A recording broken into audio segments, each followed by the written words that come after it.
Hi and welcome to Consider This. I'm Sharaad Kuttan here in Johor. Johor goes to the polls on the 12th of March and the hustings are heating up. But there are issues that are going to outlast the polls and the political enthusiasm. And these are development issues that are very deep and have lasting implications for the state. So today I'm going to be talking to two people about Johor and trying to get a better understanding of what the issues might be. First up, we have Eddie Suresh. He is with the UN Global Compact Network, Malaysian Brunei. He's the Johor State Director. Eddie, thank you so much for joining me on the show.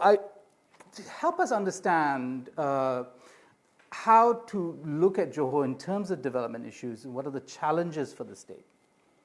I think it's an interesting time for Johor as we are coming out of the pandemic as well. And the question now comes down to how we're going to move forward, right?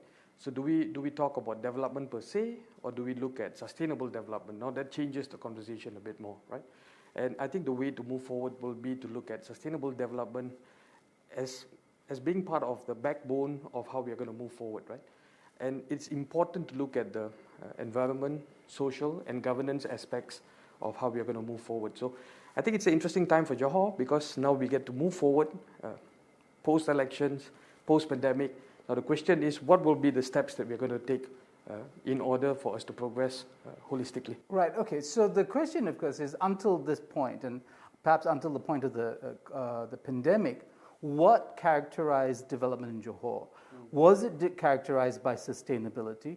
Was it ad hoc, or was it driven by particular stakeholders and interest groups rather than one that had broader kind of buy-in from all stakeholders, including the population?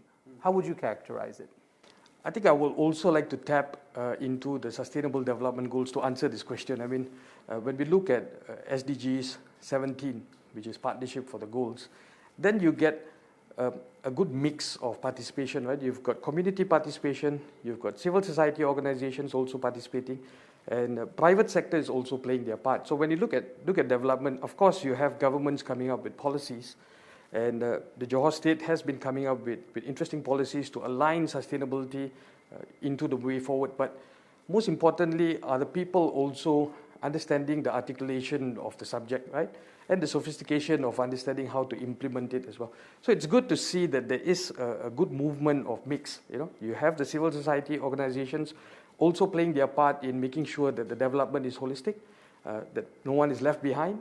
And then you have the private sector coming in, making clear and achievable targets on their end on how they are playing a part to make sure that the development that is happening is also sustainable in terms of the impact on the environment and so on. Right, but of course when we look at some of the headline development projects in Johor, I think Forest City and the island reclamation in the Straits of Johor, I think kind of stand out. And then that was very controversial, deeply politicized, right? So we put that against what you're saying now, right? I mean, more kind of the ideal scenario. How much will going back to business as usual be a bad move for Johor? I think business as usual is out of the question for now. We have to look at business unusual now. And moving forward, if we were to do the same things that we have done before, it's not going to work. I mean, if we look at in terms of domestic investments, right, Johor has fell to the 6th place. And in terms of foreign investments, Johor is now at the 8th place nationwide, which means that we have to come up with if I may say, pedantic approaches, looking at fine details and not just giving overarching statements that, we are going to move forward with sustainability, or we're going to move forward and create economic robustness without actual plans of details on how we are actually going to do it. So I think it's important to move together, but at the same time look at the details on how we're going to get it done and how we're going to achieve it. What are the pain points for this new way forward, right?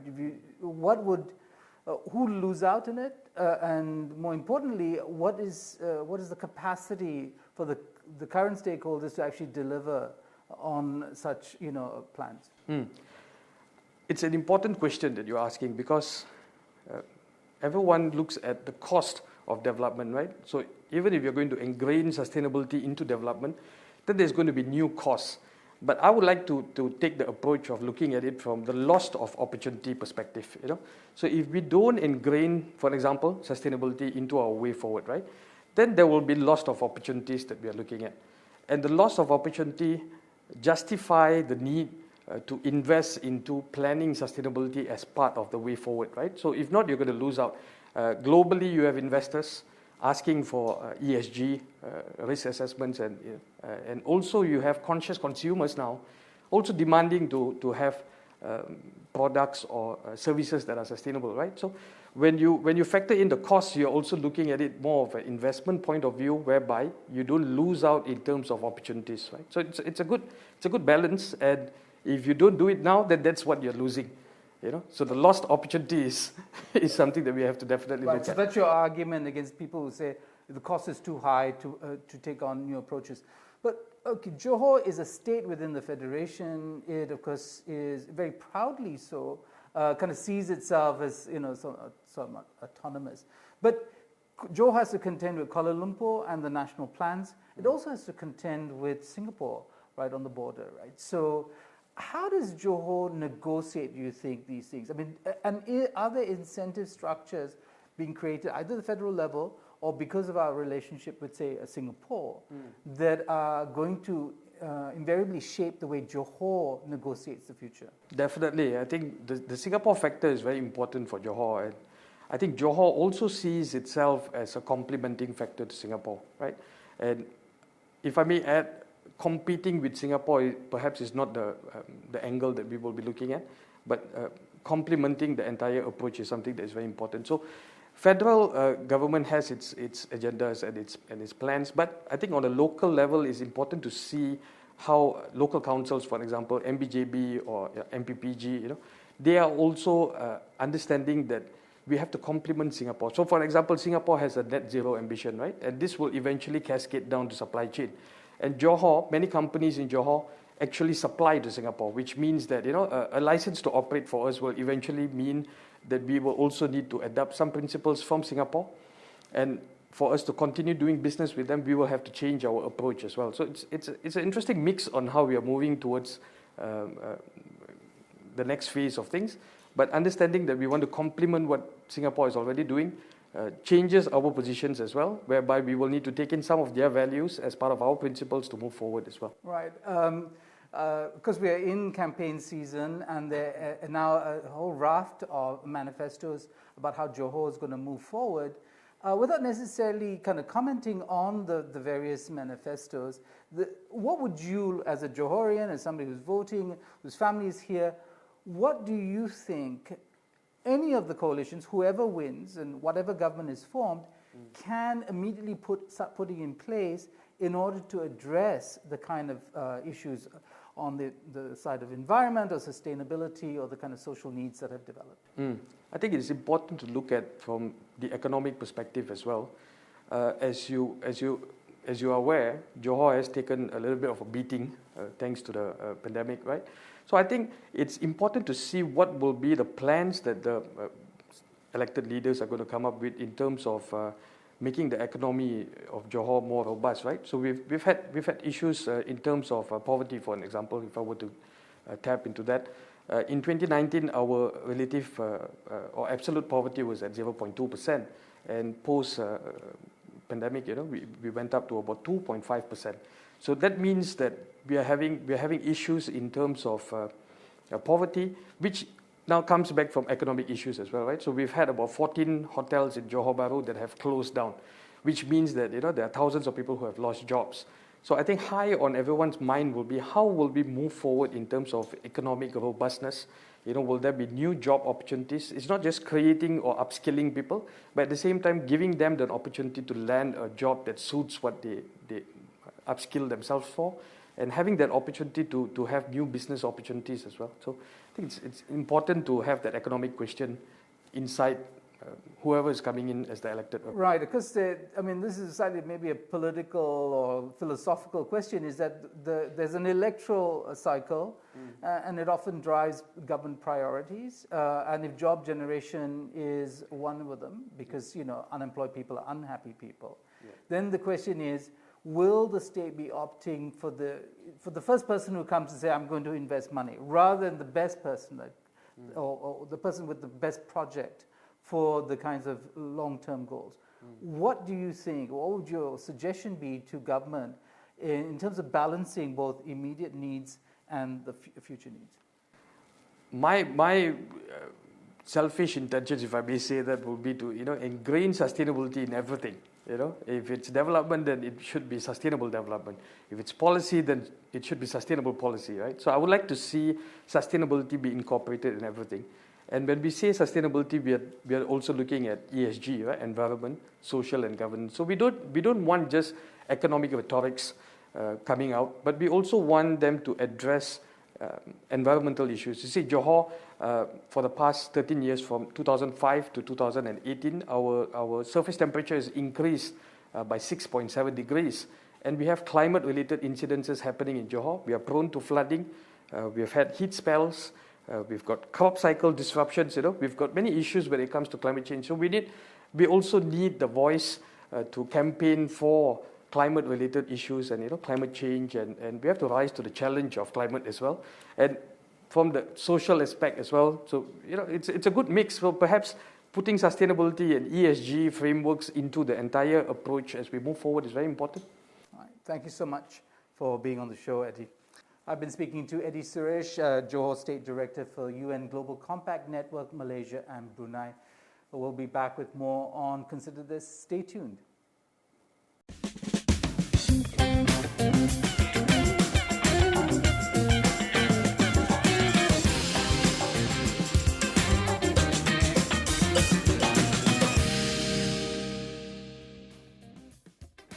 Welcome back to Consider This. I'm Sharaad Kuttan. We're here in Johor, and despite the hustings, there are issues that go beyond party politics, and that has to do with development.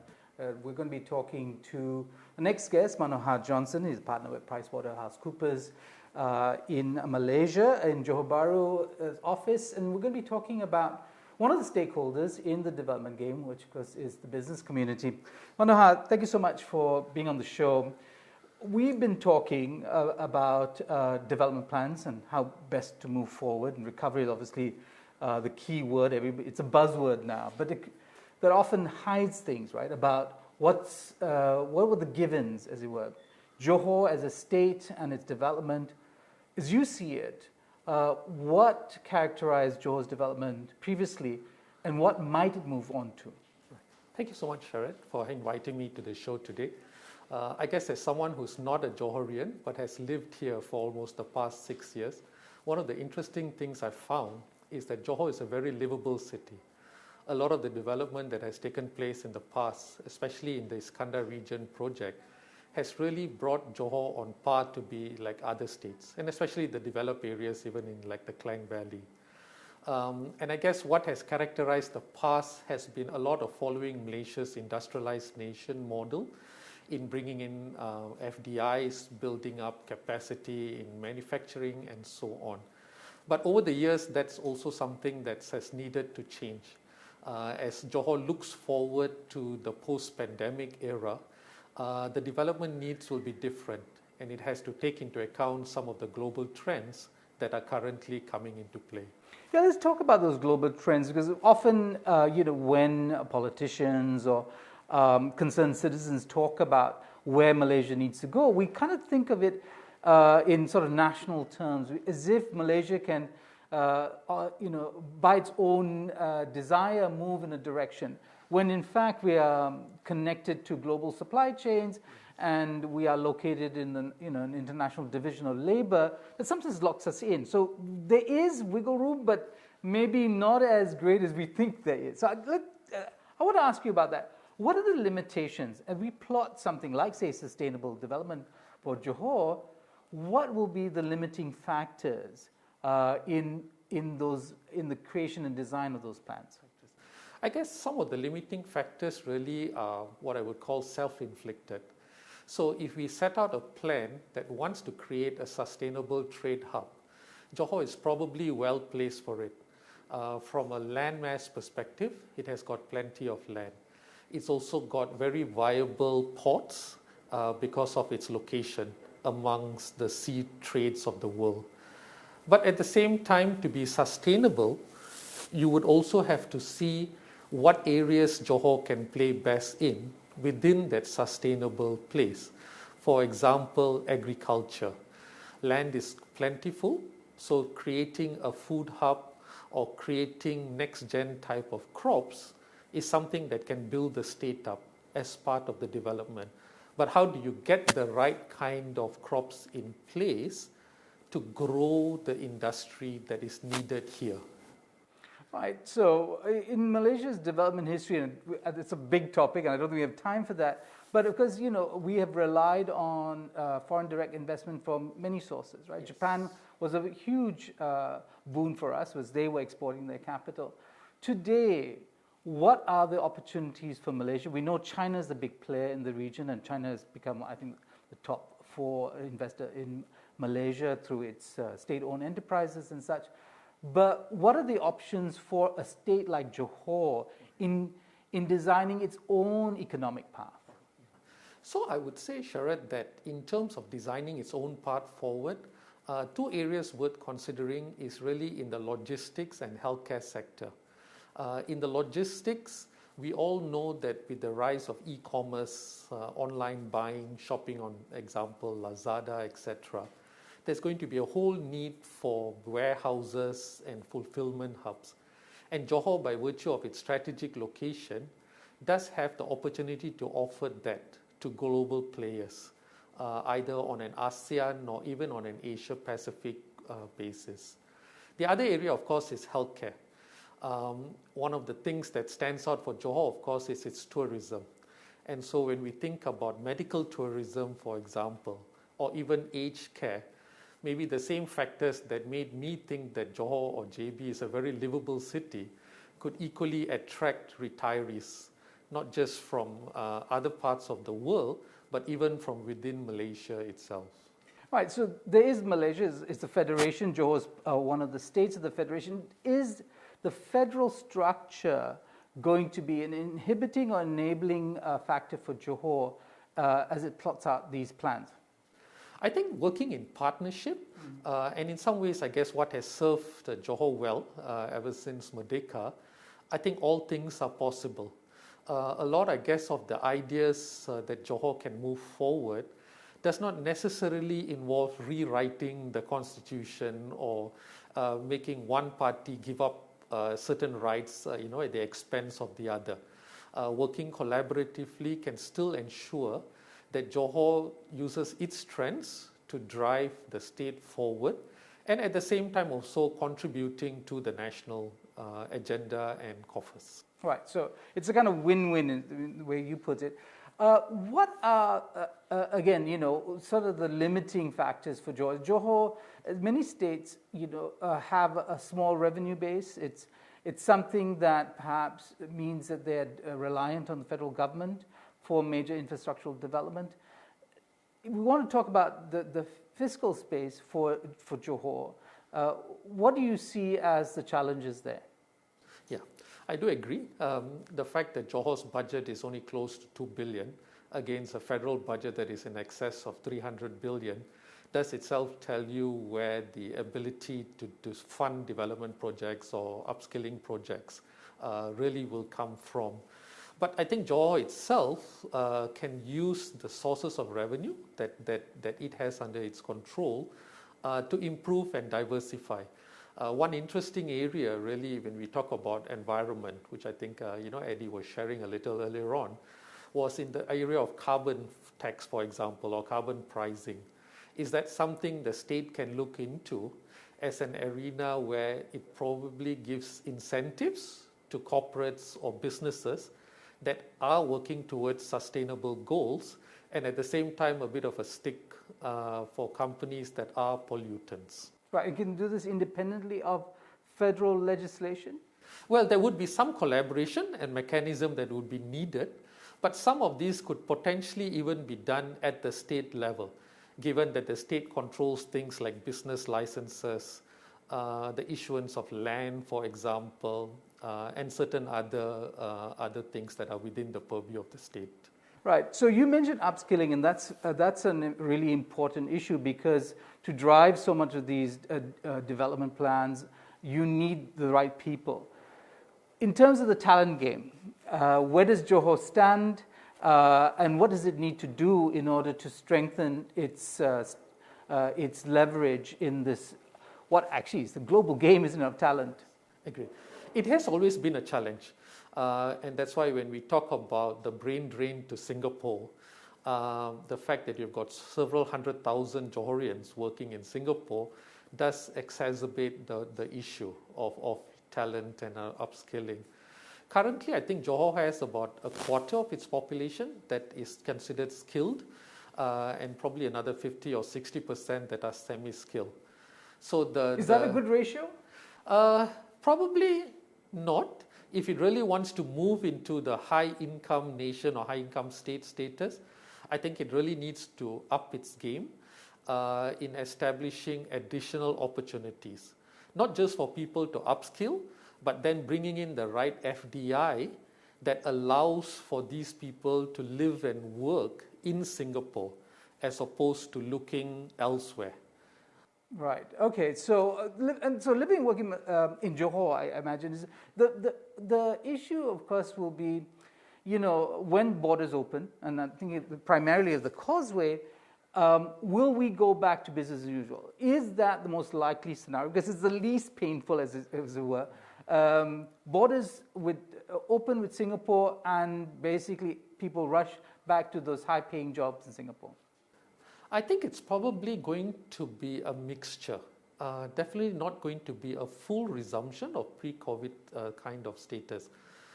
You would definitely see an increase in tourists and tourism dollars coming in from Singapore because of all that pent-up energy of not being able, to have perhaps their favorite laksa Johor, for the past 2 years. But at the same time, for people who have not been able to travel or work in Singapore, they may not necessarily have that same job openings. Singapore in some ways has moved on and been able to cope without having the same numbers that they had. So the question of the upskilling will also involve what do you find for these set of Johorians, opportunities to continue then finding jobs in Johor. Right. Very quickly, we're running out of time. I know this is a very interesting discussion, but in terms of the development, who best to lead the way, the state or the market of the industry players and businesses? I think it always works well when it's a partnership because the state would have its overarching goals for the rakyat as a whole, but at the same time, the private sector and the corporates will be able to be the catalyst for making that change happen successfully. Thank you so much, Mano. Thank you. That was Manohar Johnson, partner with PricewaterhouseCoopers in Malaysia. And that ends our show tonight. I'm Sharaad Kuttan, only on Astro AWANI.